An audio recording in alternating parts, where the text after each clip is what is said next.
one for the hero, one for the father of the hero, and one for the director.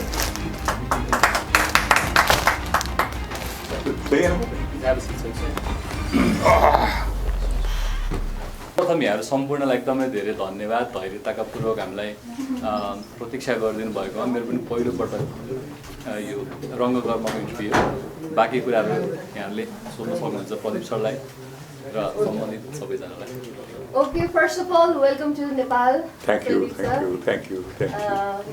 ये कितनी बार है नेपाल?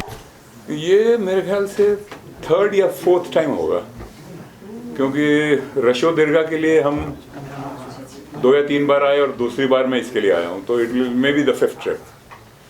कैसा लग रहा है? बहुत अच्छा लगता है नेपाल जब भी मैं आता हूँ और मैं पशुपतिनाथ जी की प्रार्थना करता हूँ कि मुझे हमेशा नेपाल से प्यार मिले because the first film was hit cinema में that the hit means a lot film popular हो गई चल गई लोगों को अच्छी लगी तो जितने भी लोग फिल्मों से जुड़े हैं जैसे प्रोड्यूसर है डायरेक्टर है एक्टर्स हैं उन सब के लिए बहुत इट्स लाइक खुराक मतलब टॉनिक मिलता है Popularity matters. जी बहुत ज़्यादा He's a famous Nepalese storyteller. Yeah. But he did not tell me anything in the film because we hardly worked together. Suspicious. Anyway, matlab, are you doing a storyteller part in the film? No. No, he's So how come is somebody calling you storyteller? Are you a writer? Yeah. I do storytelling beside at cinemas and all. So my profession is full-time storyteller. So they call me a storyteller. Story writer. Very nice.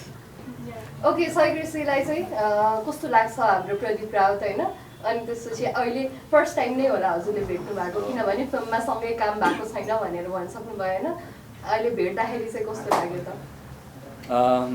सबैजनालाई चाहिँ एउटा के महत्त्वाकांक्षा हुन्छ भने आफूभन्दा अग्रज व्यक्तित्व जसले चाहिँ एउटा जगतमा एउटा जुनै पनि क्षेत्रको जगतमा चाहिँ एउटा नाम कमाइसकेको अस्ति उहाँसँग भेट्न पाउनु नै एउटा इच्छा हुन्छ होइन हामीले गजनी भनेर देखिरहेको मान्छेलाई देख्न पाउनु पनि एउटा सपना जस्तो थियो तर उहाँसँग आबद्ध भएको चलचित्रमा आफू पनि एउटा प्रमुख पात्रमै खेल्न पाउनु त एकदम भाग्यको कुरा हो अनि त्यो मानेमा पनि गदगद थिएँ राजेशर प्रत्यक्ष उहाँबाट यसरी एउटै काउचमा बसेर आफ्नो अभिव्यक्ति दिन पाउँदा एकदम खुसी लागेको छ do I need to translate थोड़ा बहुत तो समझा दो यार शी वाज आस्किंग आपको कैसा लग रहा है sorry for mind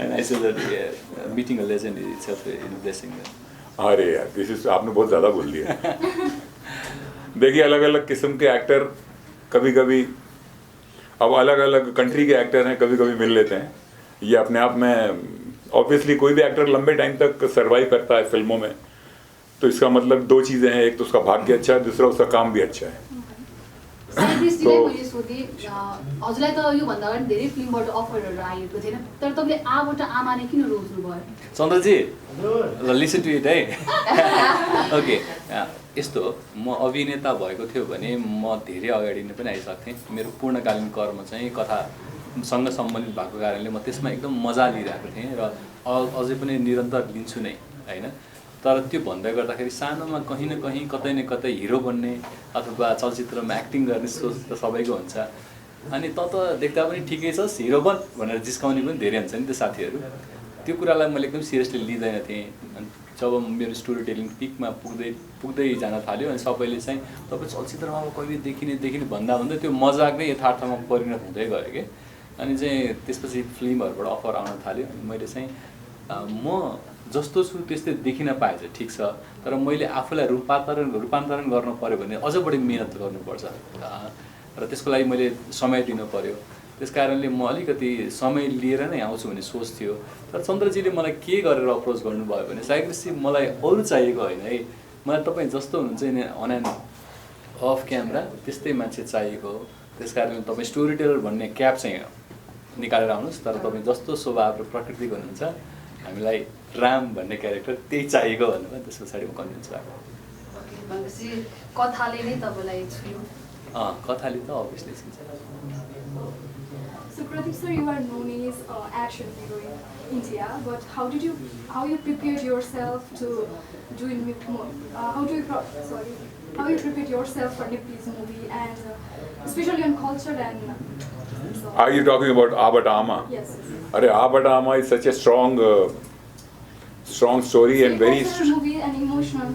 It is a fact about the Nepal's people of Nepal. क्योंकि नेपाल में जवान लड़के लड़कियां होते हैं, वो काम करने के लिए दूसरे मुल्कों में चले जाते हैं, दूसरे देश में चले जाते हैं।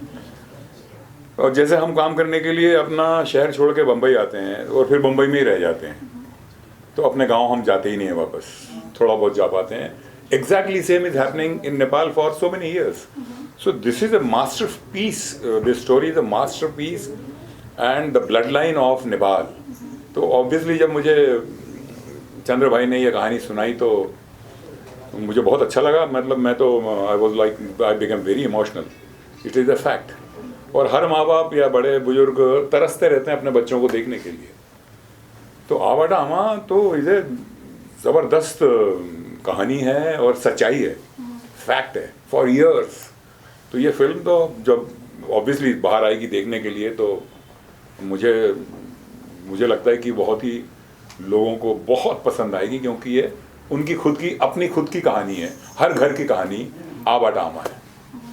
ओके, आपका बेटा जो है पॉल शाह, उसको आप जानते हैं क्या? नहीं जानता नहीं था, पर काम करते करते जानने लग गया। बढ़िया कैसे वो, उनका नेचर कैसा? बहुत अच्छे हैं, बहुत मधुर हैं and very polite, gentle and very good artist, very good human being and इतना अच्छे इमोशनल इनैक्ट करते हैं वो। तो उनके साथ काम करके बहुत मजा आया। आपने अपना जो नेचर है ना, वो नेचर कुछ पाया आपने पॉल शाह के अंदर? देखिए, पॉल शाह भी ये फिल्म के जितने भी मेन एक्टर हैं ना, सब वो अगर वो इमोशनली अच्छा काम नहीं कर सकते तो ये इसके रोल को जस्टिफाई नहीं कर पाते। अब जैसे इन्होंने पूछा कि मैं तो मोस्टली एक्शन फिल्मों में ही आपने मुझे देखा है, चाहे वो हिंदी की हो या वो अदर लैंग्वेजेस हो, साउथ की लैंग्वेजेस हो, पर ऐसा रोल भाग्य से ही किसी एक्टर को मिलता है जो इतना स्ट्रॉन्ग हो, ट्रू हो, सच्ची कहानी पे, जिंदगी की सच्चाई पे बना हो। तो मैं समझता हूँ कि I am very lucky and every actor और एवरी टेक्नीशियन और director, producer, everyone is very lucky who are there for this आबाटामा। आबाटामा में जिन का सपोर्ट या जिन को आबाटामा ने अपने माँ की तरह समेटा है, वो सब बहुत लकी हैं और सबने अपना अपना बेस्ट दिया है। पर मैंने सुना था कि सब लोग रोए थे जब उन्होंने एक्टिंग किया था, वो इमोशनल वाला बिल्कुल किया था। आप भी रोए थे क्या? जी, मुझे भी कई मौके पे रोना आया है, कई मौकों पे, क्योंकि वो कहानी में इतनी जान है, इतनी गहराई है कि हम खुद इन्वॉल्व हो जाते हैं उसमें। कि देखिए, एक्टर का तो काम ही यही है ना कि वो अगर वो बाप का या माँ का रोल कर रहा है या चीटर का रोल कर रहा है, तो वो चीटर बने, नहीं तो माँ बाप की तरह इमोशनल बने, वही एक्टिंग होती है। बहुत ही शानदार है, कई मरतबा रोना आया और एक बार मैं साइकिल पे गिर गया तो चोट की वजह से भी रोने लग गया। और आपकी पत्नी विपना थापा, पोतनी आपकी पत्नी थी, पोतनी वाइफ हाँ, You missing her right now? आप अकेले आए हो, उनको साथ लेकर आना चाहिए था। मुझे पता ही नहीं कहाँ गायब हो गई, वो शॉपिंग पे गई हैं।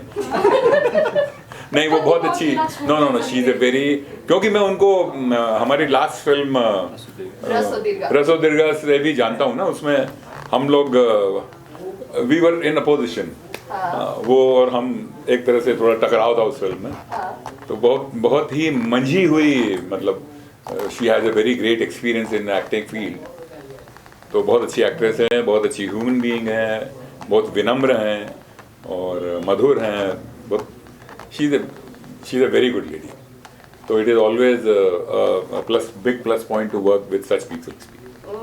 आपको नेपाल में कैसी ऐसी क्या चुंबक है जो खींच के लेकर आ रही है? आप इतने सब खूबसूरत लड़कियां यहाँ हैं तो कोई भी एक्टर आ ही जाएगा ना, वही बुलावे पे। नहीं, चुंबक तो क्या विपना थापाई चुम्बक आई। नहीं विपना जी नहीं। चुंबक, देखिए चुंबक ये होता है कि जो काम हम करना चाहते हैं, अगर हमको मनपसंद काम मिलता है तो वही एक्चुअली वही एक ग्रीड होती है कि अच्छा काम है। और मेरे अच्छे दोस्त हैं डायरेक्टर साहब, तो दिस इज माय 4th film with him. How was your chemistry with Vipana ji? आपने इससे पहले भी काम किया है और इस बार आपने फाइनली विपना जी को बीवी के रूप में। हाँ, विपना जी के साथ मेरी केमिस्ट्री बहुत अच्छी है, क्योंकि जब दो एक्टर सिर्फ काम के लिए नहीं, काम करते करते दिल से भी जुड़ जाते हैं ना, उनके बीच में एक इज्जत आ जाती है एक दूसरे के लिए, तो काम की क्वालिटी बहुत अच्छी आती है। तो आ बेटा आमा में हमारा ऐसा ही हुआ है, क्योंकि दोनों बेटे को इतना चाहते हैं, मिस कर रहे हैं, रोना भी आ रहा है, बहुत सारी चीज़ें जब आप फिल्म देखेंगे तो पता चलेगा आपको। तो आप कैसे याद करेंगे अपनी माँ को? माँ को कौन भूल सकता है? इस दुनिया में शायद ही कोई होगा जो अपनी माँ को भूलेगा। और मेरी माँ तो अब रही भी नहीं, तो मेरे लिए उनकी याद बड़ी बड़ी दर्दनाक, मतलब मुझे कई बार मुझे अपनी माँ की याद आती है। और हमेशा मैं माँ को ना पाके इस दुनिया में मुझे बड़ा अकेलापन और घबराहट होती है। मैं अभी भी अंदर से, शायद माँ के लिए तो चाहे कितना भी इंसान बड़ा हो जाए, माँ के लिए तो वो बच्चा ही रहता है ना। और आदमी बड़ा है, उसको माँ के लिए वो माँ एकदम भगवान के, शायद भगवान के बाद या धरती पे तो माँ ही भगवान है। ऐसी क्या चीज़ है जो सबसे ज़्यादा याद आती है जब माँ बोलती है ना हर वक्त? वो क्या चीज़ है जो याद आती है आपको? अभी होता यह था कि घर घर में या तो माँ डांटती है या पिताजी डांटते हैं। तो मेरे घर में मेरी माँ भी बड़ी सॉफ्ट नेचर थी, तो उन्होंने कभी भी शायद मुझे डांटा नहीं है। और पिता मेरे फौज में थे, तो उनके साथ मुझे बहुत कम रहने को मिला। तो एक तरह से हम सब के माँ बाप अनमोल हैं, अमूल्य हैं। मैं सबसे ख़ासतौर से यंगर लोगों से रिक्वेस्ट करूँगा कि इनका, हम क्या सोचते हैं ना कि जब हम ज़्यादा पैसा कमा लेंगे, ज़्यादा बड़े हो जाएंगे, तब अपनी माँ के लिए गाड़ी ले लेंगे, एक नया बंगला ले लेंगे। पर होता यह है कि वो नया बंगला, नई गाड़ी के चक्कर में बहुत साल निकल जाते हैं, और जब वो नया बंगला और नई गाड़ी आती है तो माँ के पास वक्त कम रह जाता है। तो मैं सबसे यही कहूँगा कि अपने माँ या पिता या बुजुर्गों का बहुत सम्मान करें, बहुत प्यार करें उनको, क्योंकि न जाने कब चले जाए वो, और फिर हम सिर्फ उनको याद ही करते रह जाएं। यही आ बेटा आमा में भी है, इतना प्यार। साई ग्रेसी, हजुर चाहिँ कसरी सम्झिनुहुन्छ आफ्नो आमालाई? मेरो पालो कहिले आउँछ भन्ने कुरिरहोस् न होला। थाहा पाइछ, सबैको आमा जस्तै हो। कुनै पनि आमाले सन्तानलाई यसको नासी जाओस्, बिग्री जाओस्, भत्की जाओस् भन्ने त हुँदैन। यदि संसारमा सेल्फलेस लभ अथवा बिना स्वार्थको प्रेम गर्ने कोही छ भने त्यो आमा मात्रै हो। हामी साथी सम्बन्धमा पनि केही न केही चाहना राखिहाल्छौँ। त्यसैको लागि चाहिँ मैले एउटा नारेसन गरेको थिएँ। यदि हजुरहरूले मलाई स्वीकृति दिनुहुन्छ भने म सानो सुनाउँछु है। भाई ने भी शायद एक बात कही कि बिना स्वार्थ के जो प्यार होता है वो सिर्फ माँ ही करती है। I totally agree with this. I salute my mother and I salute every mother.